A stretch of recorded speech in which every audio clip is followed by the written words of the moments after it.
સમાચારોને આપણે જ્યારે રો ઇતિહાસની જેમ જોતા હોઈએ, આપણે એવું સમજતા હોઈએ કે વર્તમાન પત્રમાં આવી રહેલી હેડલાઇન, સોશિયલ મીડિયા પર ચર્ચાતા મુદ્દાઓ અને દેશના આંકડા એ બતાવે છે દેશનું ભવિષ્ય અને એની સ્થિતિ.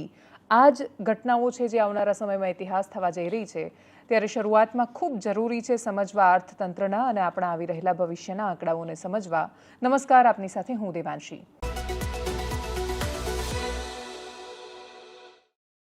ક્વાર્ટરનો ડેટા આવે ને કોઈ પણ કંપનીના આંકડા સામે આવે ત્યારે એની અસર માત્ર શેર માર્કેટ પર કે એના શેર્સ પર નથી થતી. એની અસર માત્ર એ શેર ધારકો પર નથી થતી, એ કંપનીના એમ્પ્લોઈઝ પર પણ થતી હોય છે. એ ક્ષેત્રમાં પોતાનું ભવિષ્ય બનાવવા માટે થનગનતા યુવાનો પર પણ થતી હોય છે. આજે પણ કોઈ પણ છોકરો જ્યારે એડમિશન લે છે કોલેજમાં ત્યારે એની પાસે એક કન્ફ્યુઝન હોય છે કે અત્યારે તો આનો સમય કે ટ્રેન્ડ ચાલી રહ્યો છે, પણ ભવિષ્ય એનું કેવું હશે. આજથી 5 વર્ષ પહેલાં એન્જિનિયરિંગમાં આઈટીમાં બૂમ છે એવું માનીને જે લોકોએ 5-10 વર્ષ પહેલાં એડમિશન લીધા અને જે લોકો એન્જિનિયર્સ બનીને હમણાં જ 2-3 વર્ષ પહેલાં બહાર આવ્યા છે, એ લોકો શું આઈટીમાં એટલી જ બધી ધૂમ કે ચકાચોંધ જોઈ રહ્યા છે જે એમણે 10 કે 15 વર્ષ પહેલાં જોઈ કે એના પહેલાંના સમયમાં જોઈ? આનો જવાબ આપણને આંકડાઓ આપશે. ટીસીએસમાં ક્વાર્ટરનો ડેટા કહી રહ્યો છે કે 1.6% એ લોકોનો વેપાર ઘટ્યો છે. ઇન્ફોસિસ 11.7% ડાઉન પર છે અને આ માત્ર એક ક્વાર્ટરનો ડેટા છે. વિપ્રોનો ડેટા 25% જેટલો વધ્યો હોવા છતાં એના સીઈઓનું કહેવું છે કે અનિશ્ચિતતાથી ભરેલો સમય આવી રહ્યો છે, કેમ કે આઈટી એ સર્વિસ સેક્ટર છે. બાકીના દેશો માટે ઘણી બધી સર્વિસ આપણે અહીંયાથી પ્રોવાઈડ કરીએ છીએ. આપણો બિઝનેસ અહીંયાથી જનરેટ નથી થતો અને એટલે જ દુનિયાની ગતિવિધિ, દુનિયાના રાજકારણમાં થયેલો બદલાવ અને ફેરફાર, કેમ કે આપણે દુનિયાના ટેકનોલોજીકલ પાર્ટનર છીએ અને એમની સાથેની પાર્ટનરશિપ એમના સંબંધો પર પણ આધાર રાખે છે. અને એટલે જ અમેરિકામાં ડોનાલ્ડ ટ્રમ્પની સરકાર આવી અને પછી ટેરિફ અને બાકીની ઉથલપાથલ એ ભારતીય વેપારીઓને પણ, ભારતીય ટેક જાયન્ટ્સને બહુ મોટી અસર કરી રહી છે.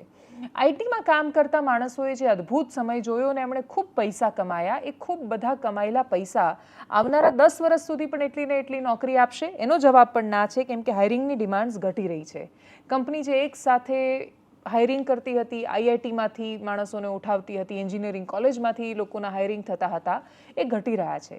કેમ્પસ પ્લેસમેન્ટ હવે એક અલગ વાત થઈ ગઈ છે. એક સમયે જે પેકેજને આંકડા સામે આવતા કે આઈઆઈટીમાં માણસો આવ્યા અને આટલી મોટી મોટી કંપની આટલા લોકોને અહીંયાથી હાયર કરીને જતી રહી, એ આંકડા હવે નાની એન્જિનિયરિંગ કોલેજ કે ખૂબ મોટી એન્જિનિયરિંગ કોલેજ એ દેખાતા નથી. એજ્યુકેશન સિસ્ટમનું નબળું પડવું, સમયની સાથે ન ચાલવું, એ કોલેજમાં ભણાવવું જ નહીં જેની નોકરીની જરૂર અથવા ડિમાન્ડ છે, એ પણ નથી થઈ રહ્યું. મોટી કંપનીએ જ્યારે શરૂઆતમાં હાયરિંગ કર્યું ત્યારે એ નોકરી પર લે એની પહેલાં 3-4 મહિનાની કે 6 મહિનાની ટ્રેનિંગ આપે. એનું ફાઉન્ડેશન એટલું મજબૂત બનાવે કે અહીંયાથી ટ્રેનિંગ આપ્યા પછી દુનિયાભરમાં પોતાના વિદ્યાર્થીઓને, પોતાના એમ્પ્લોયને મોકલતા અને પછી એ એમ્પ્લોય એ દુનિયામાં આઈટી એક્સપર્ટ તરીકે કામ કરતા. હવે સમય ખાસો બદલાયો છે. છેલ્લા ક્વાર્ટરનો ડેટા, એક્સફિનોનો ડેટા કહી રહ્યો છે કે જ્યાં 80,000 નોકરીઓની ડિમાન્ડ રહેતી હતી એક ક્વાર્ટરમાં, એની જગ્યાએ એ ડિમાન્ડ 55,000 પર આવી ગઈ છે. અને આ એક સમય એટલે આવનારા થોડા સમયમાં કદાચ ન્યુટ્રલ થઈ જશે કે નવા માણસોને આઈટી કંપનીઝ હાયર નથી કરી રહી. પણ આ ઘટના ત્યાં સુધી રોકાય તો સમસ્યા નથી. સમસ્યા એનાથી વધારે એ છે કે કંપની એકસાથે લે ઓફ કરી રહી છે. ઇન્ફોસિસે માત્ર 199 જ નવા માણસોને એક ક્વાર્ટરમાં લીધા, જે એમના માટેનો કદાચ સૌથી ઓછો આંકડો હોઈ શકે છે. વિપ્રોએ એટલું બધું હાયરિંગ નથી કર્યું, ટીસીએસ એટલું બધું હાયરિંગ નથી કર્યું અને પછી એ કહી રહ્યું છે કે ટક ટક કરતાં આઈટીનું રિસેશન છે એ દેશને કઈ બાજુ લઈ જઈ રહ્યું છે. આવું શું કામ થયું? નાસ્કોમ વિશે લખાયું છે જે પુસ્તક, એમાં જે રીતે આઈટીની ક્રાંતિની ગાથાને વર્ણવી છે, એ બતાવે છે કે એક સમયે સમાન વિચારવાળા યંગ છોકરાઓ ભેગા થયા અને પછી એમણે દેશમાં અનેક સમસ્યાઓ હતી. દેશની અખંડિતતાની સમસ્યાઓ હતી, રાજકીય અસ્થિરતા હતી, લાયસન્સ રાજ માથા પર હતું, કોઈ દિશામાં ભારતમાં ક્યાંય સારો સમય આવશે એવા એંધાણે નહોતા અને તોય એમણે બંધ રૂમમાં બેસીને નક્કી કર્યું કે આપણે આઈટી રિવોલ્યુશન લાવીશું. શું કામ માત્ર અમેરિકા કે ચાઇના જ કશું કરી શકે, આપણે પણ કરી શકીએ છીએ. એ દિશામાં આઈટીનું રિવોલ્યુશન થયું, ક્રાંતિ થઈ, નવી કંપનીઓનો જન્મ થયો અને માત્ર એ નવી કંપનીઓએ 4-5 પરિવારોનું જીવન નહીં, લાખો પરિવારોને પેદા કર્યા જેમની પાસે ખૂબ સારી સુવિધાઓવાળી નોકરી હતી. 1,00,000-2 લાખ રૂપિયા મિનિમમ મહિનાનો પગાર હોય ને બહુ જ સારું જીવન જીવી શકતા હોય. ભારતમાં પણ એવી નોકરીઓ મળી શકે, સરકારી નોકરી સિવાય પણ કોઈ નોકરી સારી હોઈ શકે. કોર્પોરેટ જોબ એટલે શું, કોર્પોરેટ કલ્ચર એટલે શું, એ બધું લાવવા પાછળ આઈટી કંપનીનો બહુ મોટો ફાળો રહ્યો છે. પણ એ આઈટી કંપનીઝ જેટલું આર્થિક ઉપાર્જન કરી શકી એટલું બૌદ્ધિક ઉપાર્જન ન થઈ શક્યું. એટલે આપણે ત્યાં ફરીથી એ જ ઘેંટા પેદા કર્યા. એ ઘેંટા પેદા કરવાની અસર આપણા આંકડા પર દેખાઈ રહી છે. એ ઘેંટા પેદા થવાની અસર આપણી પરિસ્થિતિ પર એ રીતે દેખાઈ રહી છે કે આખી દુનિયાની પાસે જ્યારે એઆઈના નામ પર ક્રાંતિ છે, ખૂબ નવા સંશોધનો છે, રિસર્ચ છે, નવી નવી કંપનીઝ બની રહી છે, ભારતની પાસે બતાવવા માટે એટલું કશું જ વિશેષ નથી. મંત્રી પિયુષ ગોયલ જ્યારે એ વિષય પર ટિપ્પણી કરે છે ત્યારે એને ખૂબ નકારાત્મક રીતે સ્ટાર્ટઅપના ફાઉન્ડર્સે લીધી. ઉદ્યોગકારોએ જે નકારાત્મક રહીને પોતાના પ્રશ્નો રજૂ કર્યા એ વાસ્તવિકતા છે. પિયુષ ગોયલે કહ્યું કે આપણે ત્યાં સ્ટાર્ટઅપનો આઈડિયા એ છે કે ખૂબ પૈસાદાર પપ્પાનો છોકરો બહુ બધી બેકરી ચેન ઊભી કરે છે અથવા કોઈ પણ એવી એપ્લિકેશન બનાવે છે કે જેના આધાર પર એ પોતાના જ જેવા બીજા માણસોને સાથે લાવે. એ બિઝનેસને એ લોકો 10 કરોડ, 100 કરોડ, 200 કરોડ પર પહોંચાડે ને પછી એને સેલ કરી દે. કેટલા સ્ટેક કઈ કંપનીમાં લેવા છે, એના સિવાય નવું ઇનોવેટિવ એમણે શું કર્યું? એમનો પ્રશ્ન હતો. એ પ્રશ્ન આપણને ત્યાં સુધી લઈ જાય છે કે શું કામ આટલી બધી આઈટીની ક્રાંતિ થઈ હોવા છતાં આપણી પાસે લાર્જ લેંગ્વેજ મોડેલ્સ ના આપણે બનાવી શક્યા, આપણે એઆઈ ન કરી શક્યા, આપણી પાસે ઓપરેટિંગ સિસ્ટમ નથી, આપણી પાસે આપણું ગૂગલ નથી, આપણી પાસે આપણી બીજી કોઈ જ એવી એપ્લિકેશન્સ નથી જેના પર દુનિયા આજે આ ચર્ચા કરી રહી છે, જેના પર તમે અમને જોવાના છો. એ સોશિયલ મીડિયા પણ આપણી પાસે પોતાનું નથી. અને આવું કશું જ જ્યારે પોતાનું નથી ત્યારે આપણે આઈટીમાં ઇનોવેટિવ શું કર્યું? આપણી કંપનીઝે ખૂબ બધા પૈસા કમાયા અને એ પૈસા મોટાભાગે શેર્સ વધ્યા, એની લે વેચ થઈ કંપનીમાં, અને એટલે જે પૈસો સતત બનતો દેખાયો. પણ હવે આવનારું ભવિષ્ય એ આઈટીનું ભવિષ્ય નથી એવું જ્યારે નિષ્ણાંતો કહેવા માંડે ત્યારે એ ચિંતાનો વિષય છે. અમેરિકામાં જ્યારે કંપનીઝની શરૂઆત થઈ એટલે 1976માં એપલની સ્થાપના થઈ, એના પછી અમેરિકાએ ઇનોવેશન બંધ ન કરી દીધા. એમેઝોનની પણ શરૂઆત થઈ 1995માં, અને એમેઝોનની શરૂઆત એક ઓનલાઈન બુક સ્ટોર તરીકે થઈ હતી. એમણે પુસ્તક વેચવાથી કામ શરૂ કર્યું, પછી એ ઈ કોમર્સ પર આવ્યા, અને પછી એમણે કન્ટેન્ટનું પણ કામ શરૂ કર્યું, અને પછી એમણે ક્લાઉડનું પણ કામ શરૂ કર્યું. એ પોતાના બિઝનેસમાં સતત બદલાવ લાવતા રહ્યા. એપલ કે એમેઝોન પૂરતી આ કહાની સીમિત નથી. માઇક્રોસોફ્ટની પણ શરૂઆત થઈ, તો બીજી બાજુ સ્પેસએક્સની પણ શરૂઆત 2002માં થઈ. એટલે એમની પાસે ઉદાહરણ આપવા માટે વોરેન બફેટ પણ છે, જે શેર માર્કેટમાં ઇન્વેસ્ટમેન્ટ કરીને કેવી રીતે અમીર થવું એ દુનિયાને શીખવે છે. તો એમની પાસે એલન મસ્ક પણ છે કે જે આઈડિયાઝ પર કામ કરે છે અને જે માત્ર પોતાના બિઝનેસ કે માત્ર પોતાના પૈસા પૂરતા સીમિત નથી. એ પૈસા છે, બિઝનેસ છે, ખૂબ બધી આર્થિક ઉપાર્જનની તકો છે, સંપત્તિ છે, પણ છતાંય એ વિચારે છે કે માનવજાતને જો પૃથ્વીની બહાર જઈને રહેવું પડશે તો અમેરિકા એમાં પહેલું હશે. આ પ્રશ્ન જ્યારે મંત્રી પિયુષ ગોયલે કર્યો અને એમણે કહ્યું કે આપણે ત્યાં સ્ટાર્ટઅપના આઈડિયાઝ બદલાઈ રહ્યા છે અને કશું જ નવું નથી થઈ રહ્યું, ત્યારે જે ફરિયાદો હતી એ ખૂબ મહત્વની હતી. એ ફરિયાદો કરતા ઉદ્યોગકારોએ કહ્યું કે તમારી પાસે શું ઇઝ ઓફ ડુઈંગ છે? શું ભારતમાં સરળતાથી બિઝનેસ થઈ શકે છે? સરકારી ચોપડે કે સરકારી જાહેરાતોમાં નહીં. બ્યુરોક્રસી એટલી હદ સુધી હાવી થયેલી છે કે દરેક જગ્યાએ જેવો વેપારી જોયો નથી કે લૂંટી લેવાની વાત છે. મોટી કે મોંઘી ગાડીવાળા માણસથી કોઈ અકસ્માત થાય, એની કોઈ ભૂલ થાય અથવા એને પોલીસ સ્ટેશનના પગથિયા ચડવા પડે તો ખૂબ ખાખીમાં યુપીએસસી પાસ કરીને જબરદસ્ત રીતે પોતાની એક પદવી, પ્રતિષ્ઠા, માન, મોભો બનાવીને બેઠેલા આઈપીએસ અધિકારીને પણ જો લાડ પડતી હોય કે આપણે ખૂબ મોટો આમાં ફાયદો કરી શકીશું, તો આપણા દેશ માટે આ ચિંતાનો વિષય છે. બ્યુરોક્રસી માટે જે પ્રશ્નો ઉદ્યોગકારોએ કર્યા, ઉદ્યોગ સાહસિકોએ કર્યા, એમણે કહ્યું કે અમારી એક ફાઇલ અમે સરળતાથી પાસ નથી કરી શકતા. નીતિ નિયમ, ઇમ્પોર્ટ એક્સપોર્ટના પણ એટલા બધા અઘરા છે. જો અમારે એપલની સિસ્ટમ આપવી છે બધા લોકોને, તોય અમારે એક્સ્ટ્રા આપવું પડે છે, એક્સ્ટ્રા પૈસા આપવા પડે છે, કેમ કે અમે એને ઇમ્પોર્ટ કરી રહ્યા છીએ. અને એ સિવાય સામાન્ય પરવાનગીઓમાં અમારે ખૂબ સંઘર્ષ કરવો પડે છે. પિયુષ ગોયલને જે પ્રશ્નો એ ઉદ્યોગ સાહસિકોએ કર્યા એ સાવ ખોટા નહોતા. પણ જ્યારે આઈટી ક્રાંતિ આ દેશમાં થઈ રહી હતી કે બાકીના ઉદ્યોગો સ્થપાઈ રહ્યા હતા, ત્યારે બ્યુરોક્રસીના હાથમાં જ્યારે ઉદ્યોગની સત્તા ગઈ ત્યારે કરપ્શન વધ્યું. સરકારની નજીક બેસેલા અધિકારીઓને ઓળખતા, મંત્રીઓની સાથે ભાઈબંધી રાખતા એ ઉદ્યોગકારો હતા જેમને ખૂબ ફાયદો થયો. અમુક ઉદ્યોગપતિઓ જ હતા જેમની ફાઇલો સતત પાસ થતી રહીને એ લોકો આગળ વધતા રહ્યા. ઇનોવેટિવ આઈડિયાઝવાળા માણસોને કેટલું સ્થાન મળ્યું. પણ છતાંય જે લોકોએ ખૂબ પ્રતિબદ્ધતાથી દેશ માટે કરવું છે, માત્ર પોતાના માટે નહીં, એમના બિઝનેસમાં દેશ પણ મહત્વનો છે એવું માનીને જે લોકોએ વિચાર કર્યો, એનું જ પરિણામ આપણી પાસે ઇન્ફોસિસથી લઈને TCSથી લઈ વિપ્રોથી લઈ HCL બહુ જ બધા ઉદાહરણો છે. અને આ ઉદાહરણો આપણી પાસે એટલે છે કેમ કે એમની પાસે બહુ જ બધા રસ્તા હતા બીજા દેશમાં જઈને વેપાર કરવાના, પણ તોય એમણે ભારતમાં બિઝનેસ કર્યો. હવે ભારતના ઉદ્યોગકારો એઆઈમાં કે પછી બાકીની બધી જ વ્યવસ્થાઓમાં કશું કરી શકશે કે કેમ? પિયુષ ગોયલનો પ્રશ્ન હજુ ત્યાંનો ત્યાં છે.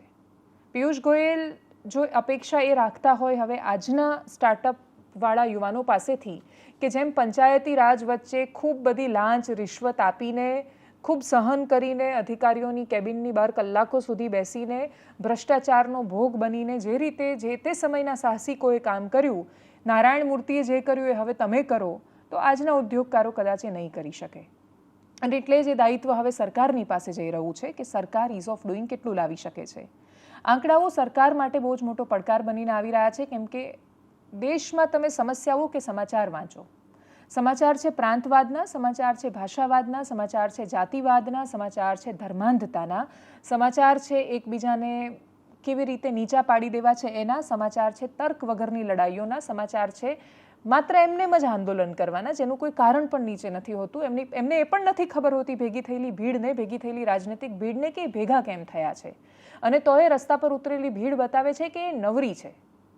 રસ્તા પર બેફામ કોઈ જ કારણ વગર ઝઘડા કરતો માણસ એ વાતની નિશાની છે કે એની પાસે કોઈ જ કામ ધંધો નથી. સોશિયલ મીડિયા પર કોઈ પણ કારણ વગર એકબીજાની સાથે હુંસાતુંસી પર ને ઝઘડા પર ઉતરી આવતા માણસો એ બતાવે છે કે એ પોતાના સમયમાં ઘણું બધું કરી શકે એમ છે, પણ એમના હાથમાં કામ નથી. સરકારને પ્રશ્ન થવાનું છે કે એ હાથ જેના ભાગમાં કામ હોવું જોઈએ એ કામ તમે કેમ નથી પહોંચાડી શક્યા. આટલા વર્ષો પછી પણ દેશમાં ભ્રષ્ટાચારે સૌથી મોટી ખાઈની જેમ શું કામ આવી રહ્યો છે? શું કામ આજે અધિકારીઓ એટલી હદ સુધી તાનાશાહીપૂર્વક વર્તે છે કે લોકો ભૂલી જાય છે કે અંગ્રેજો ગયા? સામાન્ય ઉદ્યોગ સાહસિકોએ જ્યારે ટ્વિટર પર પિયુષ ગોયલને ફરિયાદ કરી ત્યારે બધાનો અર્ક એ નીકળતો હતો કે અંગ્રેજોનો સ્કિન કલર બદલાયો છે. પહેલાં ધોળા હતા ને હવે ગૌવર્ણા થઈ ગયા છે અને કાળા થઈ ગયા છે. બાકી પેટર્નમાં કોઈ વિશેષ ફરક નથી આવ્યો. જો સરકાર એ વાતને સમજતી હશે તો કદાચ પિયુષ ગોયલ જે પ્રશ્ન કરી રહ્યા છે એનો જવાબ એમને મળવાનો છે. વિડીયો 10 દિવસ પહેલાંનો છે.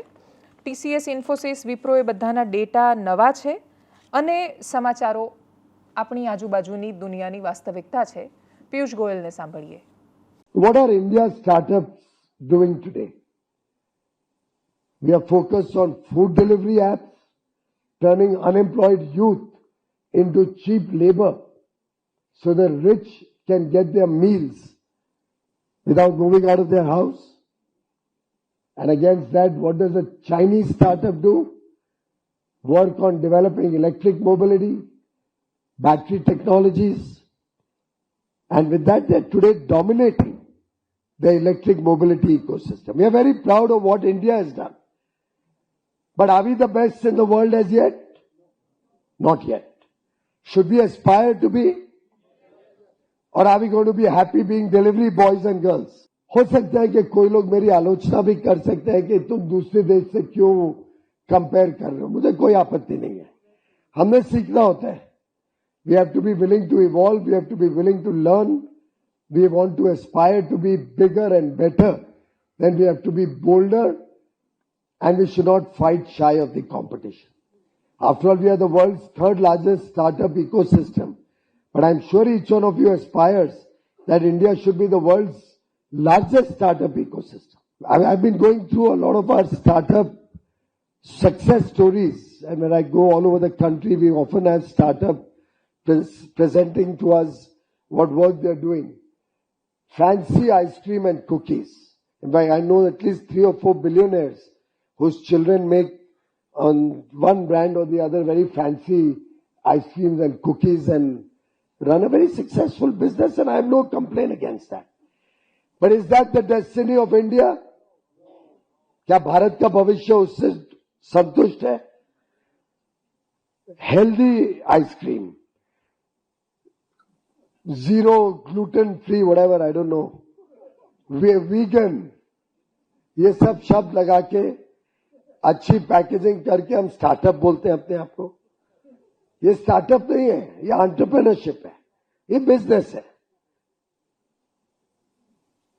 दूसरी तरफ सेमीकंडक्टर्स में ग्रोथ हो रही है. आर्टिफिशियल इंटेलिजेंस खुद की अपने देश की बन रही है लोगों की. They are investing heavily to become self reliant, building chips, AI models, which will prepare the nation for the future. Bharat ने क्या करना है? आइसक्रीम बनानी है या चिप्स बनाने हैं? उसके लिए हम सबको हिम्मत करनी पड़ेगी. और ये इतना ही मैं इन्वेस्टर्स को भी कह रहा हूं, अमन गुप्ता, शार्क टैंक में जरा चेंज करो अपने पर्सपेक्टिव्स को. આપણે જે લોકોના રાષ્ટ્રવાદ કે પછી જે લોકોની નીતિઓ પર સતત પ્રશ્ન કરી રહ્યા છીએ એવા દેશો પોતાનો જવાબ પોતાના કામથી આપી રહ્યા છે. ઓપન એઆઈના ફાઉન્ડર ભારતમાં આવીને ખૂબ કટાક્ષવાળી ટિપ્પણી કરીને જાય છે. ભારતીયો ટ્વિટર પર એમને જવાબ આપી દે છે કે તમારી એવી તાકાત કે તમે આવીને અહીંયા બોલીને અમને આવું ગયા. ભારતીયો ઓપન એઆઈના ફાઉન્ડરને ટ્વિટર પર ગાળો આપે છે અને એ જ વખતે એક ચાઇનીઝ કંપની ડીપસીક લોન્ચ કરે છે જે કહે છે કે અમે કદાચ ટ્વિટર પર એમને જવાબ નથી આપ્યો, સોશિયલ મીડિયા પર પ્રોપોગેન્ડા નથી ફેલાવ્યો કે અમે ઝઘડવા માટે નથી ગયા ટ્વિટર પર, પણ અમારી પાસે ડીપસીક નામે જવાબ છે કે તમારા એઆઈ કરતાં વધારે પાવરફુલ અને છતાંય ખૂબ ઓછા ફંડમાં તૈયાર થયેલું એક મોડેલ અમારી પાસે છે. એઆઈમાં કે ટેકનોલોજીના જમાનામાં સહેજ પાછળ રહી જવાનો મતલબ એ હોય છે, સહેજ મોડા પડવાનો મતલબ એ હોય છે કે તમે ખૂબ વર્ષો પાછળ જતા રહ્યા અને કદાચ તમે હરીફાઈમાંથી બહાર નીકળી જશો. એ સમયે આપણો ભૂતકાળ જોતાં પણ આપણી પાસે જવાબ નથી કે આ બધું જ જ્યારે થઈ રહ્યું હતું એટલે એમેઝોન 1995માં સ્થપાઈ રહ્યું હતું, 1998માં ગૂગલ સ્થપાઈ રહ્યું હતું, 1976માં એપલ બની રહ્યું હતું, સ્પેસ એક્સ 2002માં લોન્ચ થઈ રહ્યું હતું, ત્યારે આપણે શું કરી રહ્યા હતા? આપણી પાસે એ પણ જવાબ નહીં હોય કે ઓપન એઆઈની સ્પર્ધા ચાલતી હતી. એલન મસ્ક એક બાજુ એક્સ ખરીદી રહ્યા હતા. આપણે એક્સ પર એલન મસ્ક અને ટ્રમ્પના રાજનૈતિક સંબંધો પર, ટ્રમ્પની ટિપ્પણીઓ પર જ્યારે ખૂબ ચર્ચા કરી રહ્યા હતા વિસ્તારથી, ત્યારે એક ચાઇનીઝ કંપની ડીપસીક પણ લોન્ચ કરી રહી હતી. અને આપણી પાસે એ પણ જવાબ નહીં હોય કે આ બધું જ્યારે થઈ રહ્યું હતું ત્યારે ભારતીય ઉદ્યોગકારોને પ્રશ્ન થઈ રહ્યા હતા ત્યારે ભારતીય સમાજ શું કરી રહ્યો હતો? તો ભારતીય સમાજ ઘાટકોપરમાં ભેગો થઈને કહે છે કે ગુજરાતીઓ અહીંથી જતા રહો કેમ કે આ મહારાષ્ટ્ર છે ને આ મરાઠીઓનું છે. ભારતીય સમાજ એ વાતનો જવાબ નથી આપી શકતો કે બેંગ્લોર ખાલી કેમ થઈ રહ્યું છે. માત્ર ટ્રાફિકની સમસ્યાને કારણે પણ નહીં, ભાષાની સમસ્યા પણ તમે જે ઊભી કરી રહ્યા છો કે તમે બેંગ્લોરમાં છો તો આ જ ભાષામાં વાત કરો, આ જ રીતે વાત કરો, આ અમારું છે, અને એના પર તમે ટ્રાફિક પર કોઈ પ્રશ્ન કરો છો. એટલે બેંગ્લોરમાં રહેતા એક માણસે ટ્વિટર પર પોતાની વ્યથા ઠાલવી કે અમારે ત્યાં ટ્રાફિક અને મેનેજમેન્ટની આ સમસ્યાઓ છે, તો નીચે રહેલા માણસોએ કહ્યું તો એક કામ કરો, જતા રહો અહીંયાથી. એક મિત્ર છે મારા, ગોવામાં એમનું કામ છે, પોતાની કંપનીએ ત્યાં સ્થાપીને બેઠા છે, ગોવામાં કામ કરે છે, શ્રુતિ ચતુર્વેદી નામ છે. શ્રુતિ ચતુર્વેદીએ એક દિવસ ટ્વિટર પર લખ્યું કે ગોવામાં વીજળીની બહુ સમસ્યા છે કે લાઇટ ગમે ત્યારે જતી રહે તમારી, એટલે દર 3-4 કલાકે તમારી લાઇટ જતી રહે તો તમે આમ સરસ સમુદ્ર કિનારાનો આનંદ માણવા માટે ગોવામાં પોતાનો બિઝનેસ લઈને તો આવ્યા, ગોવાના સ્થાનિક માણસોને તમે રોજગારી પણ આપી રહ્યા છો, એ લોકો નોકરી પણ કરી રહ્યા છે, પણ લાઇટ વગર કામ કરવું બહુ જ અઘરું છે. નીચે જવાબ શું મળવો જોઈતો હતો? લાઇટમાં સુધાર કેવી રીતે થઈ શકે, કેટલી વધારે વીજળી તમે આપી શકો? એ નીચે જવાબ એ મળે છે કે ગુજરાતથી આવ્યો છો તો પાછા ગુજરાત જતા રહો, ગોવા શું કામ આવ્યા? આ સમસ્યા માત્ર મહારાષ્ટ્રની, ગોવાની, બેંગ્લોરની કે બાકીના પ્રદેશોની નથી. આ સમસ્યા માત્ર પ્રદેશવાદની પણ નથી, આ માત્ર ભાષાવાદની પણ નથી, જાતિની એટલી જ સમસ્યાઓ છે, ધાર્મિક સમસ્યાઓ પણ એટલી બધી છે. જે વખતે આઈટી રિવોલ્યુશન નહોતું થયું ને આપણે આમ ઢચુક કરતા ચાલી રહ્યા હતા આખા દેશમાં અને દુનિયામાં, આપણે એ અવસ્થામાં આવીને ઊભા હતા કે સોનું વેચવા કાઢવું પડ્યું હતું. એ વખતે પણ આપણે તો સ્થાનિક સંઘર્ષો અને સ્થાનિક રાજનીતિમાં ઝઘડી રહ્યા હતા. 4 વર્ષમાં 4 પ્રધાનમંત્રીઓ બદલાઈ રહ્યા હતા. કાશ્મીર, પંજાબ, અસમ એની અખંડિતતા પર સવાલ હતો, રાજકીય અસ્થિરતા હતી, બધા ભેગા થઈને ગઠબંધનની સરકારો ચલાવતા હતા અને તોય એ સરકારોનો કોઈ જ કોમન મિનિમમ પ્રોગ્રામ નહોતો બનતો. આપણે આ જોઈ ચૂક્યા છીએ અને તોય આપણે એ દિશામાં શું કામ જઈ રહ્યા છીએ એનો કોઈ પાસે જવાબ નથી. મુંબઈના ઘાટકોપરથી જે વિડીયો સામે આવ્યો એ જમવાના સંઘર્ષથી શરૂ થયો અને પછી કેમ તમે પાછા જતા રહો ત્યાં સુધી પહોંચ્યો એનું કોઈ જ લોજિક નથી અને તોય તમે સાંભળો એ સંવાદને. नगरमध्ये पण असाच अतिरेक चालला होता. मराठी माणसांनी जेवण नॉनव्हेज नाही बनवायचं, लोक हॉटेलमधनं गपचूप पार्सल आणून चोरासारखे खायचे. नहीं नहीं, मैं उधर की बात कर रहा हूँ, उधर की बात कर रहा हूँ. उसने एक जो वर्ड यूज किया ना, तुम मराठी लोग गंदे लोग है, तो गंदे है ना तो महाराष्ट्र भी गंदा हो गया, तो इधर काय के लिए आया हो, काय के लिए आई? इधर उसको समझाओ, नहीं तो इतने जन को लेके आएगा ना, उतर भी नहीं पाएगा और बाहर भी नहीं जा पाएगा. देखो अपने को अच्छी तरह से रहने का, मिलकर रहने का है, मिलके ही रह रहा है सर ये सोसाइटी में, ठीक है? त्योहार साथ नहीं कर रहे थे. પણ આ સંવાદો માત્ર ભાષા કે ક્ષેત્ર કે પ્રાંત પૂરતા સીમિત નથી થતા. જાતિ, ધર્મના અને ફિલ્મોના પણ એટલા બધા વિવાદો છે. આપણે ત્યાં ફિલ્મની ટિપ્પણી જેટલી ગંભીરતાથી સમાજમાં ચર્ચાઈ છે, કદાચ એટલી ગંભીરતાથી આઈટીના આંકડા નથી ચર્ચાતા કે નોકરીઓ ખતમ થઈ રહી છે.